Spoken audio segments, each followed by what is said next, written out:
because that light, which is the unspeakable Shiva, shines here.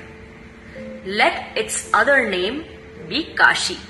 It is said that at the beginning, before the man walked the earth, the plants and animals covered the land.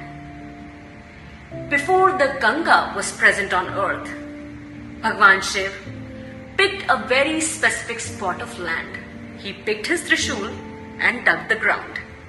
What emerged was water, the very first pure water on earth.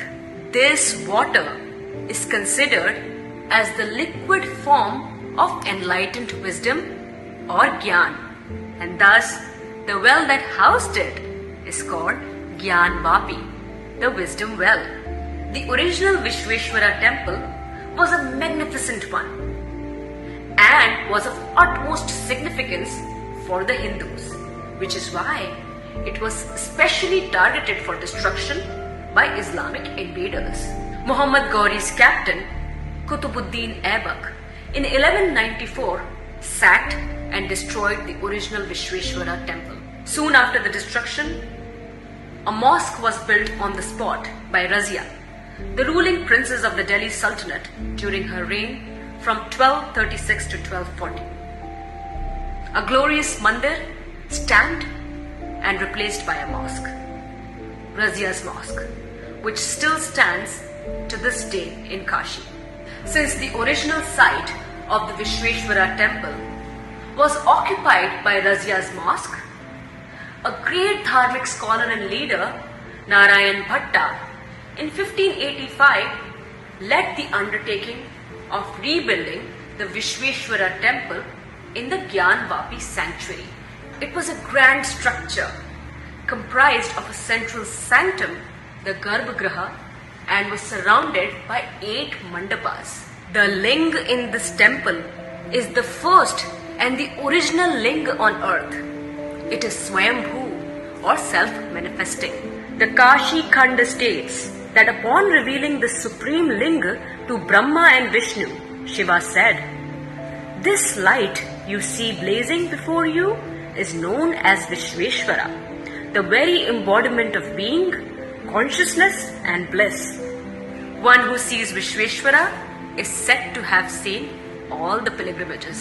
However, the glory of this temple couldn't last more than 100 years when in 1669 Aurangzeb gave a farman to have it destroyed.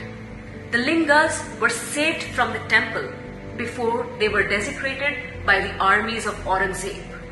Another temple stamped and replaced by a mosque, known as the GyanVaapi Mosque. No prize for guessing what happened next. Another temple was built in 1780 by Ahalya Bai Holkar. That temple, my friends, is the iconic Kashi Vishwanath temple that stands next to the GyanVaapi Mosque today.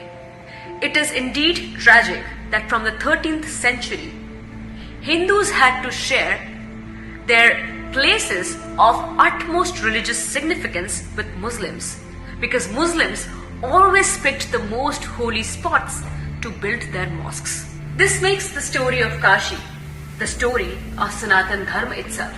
It's the story of the strength and determination of countless devotees, of heroic sacrifices lost in the dust of time, and of unspeakable atrocities committed in the name of jihad. It is also the story of resilience, the story of the land that sustained dharma against all odds. And perhaps in the days to come, the story of Kashi might become the story of Hindu resurgence. Ghori's assault of Kashi wasn't the first Islamic invasion of Bharat, but it marked the definitive start of a centuries-long jihad. The Hindu awakening has started, first by highlighting the regaining of Ayodhya, and now by demanding surveys of GyanVaapi. I hope this becomes another public movement and helps us gain access to our sacred well and also explore the Hindu glory that's buried under the walls of imperialism. Jai Vishweshwara.